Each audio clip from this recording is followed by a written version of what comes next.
हकीम शहजाद को इलेक्शन लड़ने पर धमकी खेज कॉल किसकी आई और किसने इलेक्शन लड़ने के लिए अपनी पार्टी में दावत दी। दवाखाना बंद कराने के बाद दुश्मन ने जनाब अननोन नंबर से मुझे फोन करवाया, शहजाद हकीम इज्जत प्यारी है। मैंने कहा जी प्यारी है। उधर ही खाना काबा में हाथ खड़े कर दो, कहो जी आज के बाद मेरा सियासत से कोई ताल्लुक नहीं है, वरना तुम फिर तैयार हो जाओ। जिस दिन आपके वारंट गिरफ्तारी जारी होते हैं उसी दिन आप उम्रा की अदायगी के लिए रवाना हो जाते हैं। ये सब इत्तेफाकन था या प्री प्लान था? अगर इत्तेफाकन था तब भी आप बर्दाश्त कर लें, अगर प्री प्लान था तब भी आप बर्दाश्त कर लें। ठीक है, दो अदालतें थी, एक अदालत थी लाहौर में ड्रग कोर्ट लाहौर, और एक अदालत थी उधर। ठीक है, तो उधर वाली जो अदालत थी ना, मक्के वाली मदीने वाली, वो ज्यादा पावरफुल अदालत थी, वहां जाना ज्यादा जरूरी था। मुझे बताएं एक ही दिन में वीजा लग सकता है क्या? एक ही दिन में टिकट हो सकता है? इसका मतलब पहले वीजा लगा हुआ था ना, मैंने जाना था और डेट फिक्स थी। ठीक है, उसी 22 तारीख को इधर वारंट गिरफ्तारी होते हैं, मेरा केस था उधर, मैंने अपने बेटे को भेजा है, मैं कोई अदालत से भागा थोड़ी हूँ, मेरा बेटा गया हुआ था ना। तो मुझे पता चला कि वारंट गिरफ्तारी है, मैंने कहा चलें ठीक है जी, आप वारंट गिरफ्तारी खेल लें और मैं जो है उधर उम्रा करके आता हूँ।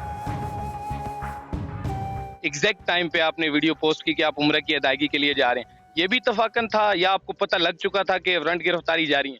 मुझे पता लग चुका था, फिर भी उसके बावजूद भी मेरा उम्रे पर जाना ज्यादा जरूरी था। हिफाजती जमानत करा के वापस आना था या वारंट खत्म करा के आना था। लोग कह रहे थे वही खत्म कराता तो क्या बात थी, सोने दी जा पहले दे ड्रग कोर्ट बाद जो थू चढ़ा सीधा लाहौर में आकर गिनो नप लो मैनू होर की होना सी। जब आपको पता लगा कि दवाखाना सील हो गया है, मक्का में आप बैठे थे, कैसे जज्बात थे? आपके दवाखाना कोई सील कर दिया गया है, लंगर खाना कोई सील कर दिया गया है, एम्बुलेंस कोई बंद कर दिया? ये दुश्मन की तरफ से किया गया एक बेकार किस्म का वार था। उसने कहा मैं इस पे एक बम गिराऊंगा दूसरा बंदा मर जाएगा। ओ भाई मैं जंगजू बंदा हूँ, मैं पिछले 10 सालों में तुम्हारे अंडर नहीं आया, अब कैसे आ सकता हूँ? दवाखाना बंद कराने के बाद दुश्मन ने जनाब अननोन नंबर से मुझे फोन करवाया, शहजाद हकीम। मैंने कहा जी। शहजाद हकीम इज्जत प्यारी है? मैंने कहा जी प्यारी है। दवाखाना प्यारा है? मैंने कहा जी प्यारा है। अच्छा फैमिली प्यारी है? मैंने कहा जी बिल्कुल प्यारी है। लंगर खाना प्यारा है? मैंने कहा जी बिल्कुल प्यारा है। चलो अगर कंफर्टेबल रहना चाहते हो सियासत छोड़ दो, उधर ही खाना काबा में हाथ खड़े कर दो, सरेंडर कर दो, कहो जी आज के बाद मेरा सियासत से कोई ताल्लुक नहीं है। उस नंबर से आता है जिसको मैं ट्रेस नहीं करवा सकता। तो बंदे ने कहा जी अगर सुख चाहते हो ना तो ये सियासत वाला लफ्ज छोड़ दो, ये मुजफ्फरगढ़ वाली एमएनए वाली सीट तुम छोड़ दो। मैंने कहा अच्छा, कहते हैं हाँ। मैंने कहा फिर सारे मामले ठीक हो जाएंगे? कहते हैं हम तुम्हारे साथ हैं, हम तुम्हें सपोर्ट करेंगे। तुम इसको छोड़ रहे हो, सरेंडर कर रहे हो, सियासत से तुम दस्तबरदार हो रहे हो और सब कुछ रिवर्स जैसे पहले था, फक्की भी तुम बेचोगे, माजून भी बेचोगे, तुम मरीजों को मिलोगे भी सही, इज्जत से फिरोगे, तुम्हारी किसी का कोई दुश्मनी नहीं है। मैंने कहा चलें जी सोचते हैं आपके बारे में। कहते हैं शाम तक अगर तुम्हारा वो आ गया ना रिस्पॉन्स तो ठीक है, वरना तुम फिर तैयार हो जाओ। फिर मैंने सोचा कि मैं मुसलमान हूं, बैठा इधर फैसला अल्लाह की अदालत में कर दिया, बैठा हूं और मैं डरता रहूं। शाम को जनाब उधर एक बंदे ने आके मेरा हाथ पकड़ा कि क्यों रो रहे हो? मैंने कहा रो इस तरह से रहा हूं बस। मैंने कहा जी किस पार्टी से हो? मैंने कहा जी पार्टी तो कोई नहीं, आजाद बैठा हूं। जनरल हमीद गुल का नाम सुना हुआ है? मैंने कहा जी सुना हुआ तो है, वो जो आईएसआई के सरबराह थे, कहते हैं उनका बेटा है अब्दुल्ला हमीद गुल, उसको जानते हो? मैंने कहा जी जानता हूं। चलें ये नंबर है, उनसे बात कर लें आप और आप उधर चले जाएं। कुछ सफेद दाढ़ी वाले बारिश बुजुर्ग थे, साहब वो मैं नहीं बता सकता, ये बड़ी कीमती बात है। उन्होंने कहा उधर चले जाओ। नंबर दे के बंदा चला गया, गायब हो गया था। गायब उधर ही पता नहीं, उधर तवाफ कर रहा उधर चला गया। इनसे बात कर लें आपके मसले हल हो जाने हैं। तो मैंने जनाब वो नंबर मिलाया, पहले वो नंबर नहीं मिला, फिर उधर नेटवर्क का मसला होता है, फिर मैं अपने रूम पे आ गया, फिर नंबर मिलाया, बहरहाल नंबर मिल गया। ऑनलाइन ही पार्टी ज्वाइन हो गई। कमाल करते हैं। उधर अब्दुल्ला हमीद गुल साहब जनाब, मैंने फोन किया, मैंने कहा जी शहजाद हकीम। मैंने कहा जी मैं हूँ शहजाद। व्हाट्सएप पे फोन किया ना तो मेरा फोटो तो व्हाट्सएप डीपी वाला चला गया ना उनके पास, शहजाद हकीम।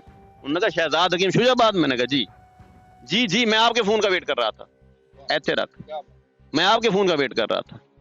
मैंने बताया अपना दर्द, अपनी तकलीफ, अपना मसला। कहता है मुझे पता है सारा कुछ, तुम्हें मकामी सियासतदान नहीं जीने देते, कुछ लोग हैं जो तुम्हें रास्ते से हटाना चाहते हैं, जो तुम्हारी सियासत, तुम्हारा टोरा छीनना चाहते हैं। तो तुम भी तो गलत खड़े हो, ऐसे निहत्ते खड़े हो, आजाद लड़ रहे हो। तुम किसी पार्टी में आ जाओ, मेरी पार्टी में आ जाओ। अच्छा उन्होंने खुद इनवाइट किया? हाँ मेरी पार्टी में आ जाओ। मैंने कहा जी आया। अब बाकायदा तौर पर नोटिफिकेशन कब लेंगे, कब बाकायदा तौर पर जाएंगे और पार्टी ज्वाइन करेंगे? 2-3 दिन में जा रहा हूँ। सीट से हटाने के लिए मेरे ऊपर वारंट गिरफ्तारी जारी कराए जा रहे हैं। सीट कौन सी? मुजफ्फरगढ़ 175 वाली एमएनए की सीट। मैं उसके पीछे जनाब ये इतनी इस हद तक मुखालिफ चले गए हैं कि किथे चोनिया किथे लाहौर किथे एडवरटाइजमेंट का केस, सारी दुनिया एडवरटाइजमेंट करती पई है, मैं कोई वक्री कर दी है। ते जेड़ी एडवरटाइजमेंट का केस है दब्बी जाते ने, ये एडवरटाइजमेंट मैं कीती नहीं, ये टेम्पर वीडियोज हैं, ये टेम्पर दवाइयां हैं, ये सोशल मीडिया पर कुछ ग्रोह है जो मेरे नाम पे फ्रॉड करता है लोगों के साथ। आगे सऊदी अरब में बैठा हुआ बंदा, दुबई में बैठा हुआ बंदा ये समझता है कि शहजाद हकीम है, वो तो होता नहीं है। तो कम टू द पॉइंट वो स्कैमिंग हो रही है, तो एडवरटाइजमेंट वो लोग कर रहे हैं, केस बना दिया मेरे ऊपर। कब तक देख रहे हैं खुद को एमएनए बनता हुआ? जो खाना काबा में जाकर मैंने पहली दुआ मांगी कि मैं एमएनए बनूं, तो समझो मैं बन गया। तो जो मैं सोचता गया अल्लाह ताला मुझे देता गया, तो उधर से मांग के आया हूं, इधर किसी से नहीं मांगता, ठीक है, किसी फार्म वाले से भी नहीं मांगता, मुझे अल्लाह ताला ने देनी है और ये परमानेंट मैं एमएनए बनूंगा और असेंबली में जाऊंगा। अब जाना जरूरी इसलिए हो गया है कि शरीका नु साड़न वास्ते मेरा असेंबली जाना होना जरूरी। अच्छा ये बताइएगा कौन सा ऐसा वजीफा वहाँ पढ़ते रहे हैं, वहाँ पहुंचे हैं, फ्रंट गिरफ्तारी जारी, शनाख्ती कार्ड मुअत्तल, वापस आए हैं, सारा कुछ वैसे बहाल हो गया, वजीफे करते रहे? मैं इसमें आजम जानता हूँ, कोई नहीं जानता। अल्लाह ताला के बहुत सारे नाम हैं, उनमें से एक नाम ऐसा है जो जिसको हम पढ़ने से जो मैं समझता हूँ वो इसमें आजम है, और वो है अल्लाह समद या अजीज़ो। लोगों ने वहाँ भी आप पे तनकीद की कि हकीम साहब वहाँ भी पहुंचे हैं लेकिन अपने टिकटॉक पर लाइव हैं और टिकटॉक पर वही म्यूजिक के साथ वीडियोस बना रहे हैं, ऐसे लोगों को क्या कहेंगे? मुझे इन लोगों को कोई परवाह नहीं होती, वो कहने दे जो कहते हैं, मैंने किसी के घर से दाने तो नहीं लेने, ठीक है। तो अगर मेरे ऊपर बात करने से उनका कोई टिकटॉक अकाउंट या कोई सोशल मीडिया या यूट्यूब उनका अगर ग्रो करता है, ठीक है, वो पहले ठंडा पड़ा होता है ना, फिर वो मेरा नाम लेते हैं तो वो उठ जाता है। तो अगर ऐसा है तो ठीक है, मेरी सेहत पर कोई असर नहीं पड़ता। नया रूहानी सफर शुरू हो गया है, उम्रा के बाद हम नया हकीम शहजाद देखेंगे या वो पहले वाला हकीम शहजाद हमें देखने को मिले? हकायक तो नहीं छुप सकते, रियलिटी इज रियलिटी। पहले वाले हकीम में क्या था और अभी वाले में क्या है, आप पब्लिक क्या देखना चाहते हैं? पहले भी शहजाद हकीम रूहानी तौर पर मजबूत था, अल्लाह रसूल के साथ उसका जो वास्ता था, ताल्लुक था, वो सारा कुछ था पहले ही, कोई कमी तो नहीं थी, लेकिन अभी थोड़ा स्ट्रांग हो गया है।